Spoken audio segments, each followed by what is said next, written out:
আজান পড়ছে, অনেক সময় হয়েছে, মসজিদ অনেক দূর, কিভাবে যে এখন যাই। ভাই নামাজ যেতে তোমার লেট হয়ে গেছে, হবিগঞ্জ জামে মসজিদে পৌঁছে দিতে পারবেন? ভাই আমি তো দিকে যাবো না, আপনি যেহেতু নামাজে যাবেন উঠেন আপনাকে দিয়ে আসি। এই তো ভাই সামনে মসজিদ, আপনি নামাজে যান। আচ্ছা ভাই, আমি আসি, আসসালামু আলাইকুম। আরে আমি তো একজন মুসলমানকে মসজিদে নামাজ পড়ার জন্য নামিয়ে দিয়েছি, আর আমিও তো একজন মুসলমান না, আমিও নামাজ পড়বো এই মসজিদে। ও গাড়িটা রেখে গেছে, গাড়িটা নিয়ে পালিয়ে যাই। আরে ওই গাড়িটা ওই ভাইয়ের না যে আমাকে নামাজে নিয়ে আসছিল? আর ওই চুরটা এখানে কি করে? ও গাড়ির কাছে কি করে? ও তো একজন চুর, যাই তো দেখে গিয়ে। আরে তুই এখানে কি করিস রে? কিছু না। যাই হোক, ওই চুরের কাছ থেকে গাড়িটা রক্ষা পাইছে, উনি আসার আগ পর্যন্ত আমি এখানে থাকি।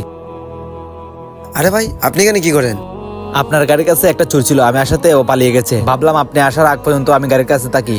ও আচ্ছা ভাই, আপনাকে অনেক অনেক ধন্যবাদ। ধন্যবাদ দেওয়ার কিছু নাই ভাই, আমরা মুসলমান, একজন একজন ভাই ভাই। আসসালামু আলাইকুম, আসি। আপনি নামাজ পড়েন, আপনার জিনিস আল্লাহ হেফাজতে রাখবেন। গাইস ভিডিওটি ভালো লাগলে সাবস্ক্রাইব করে দিবেন।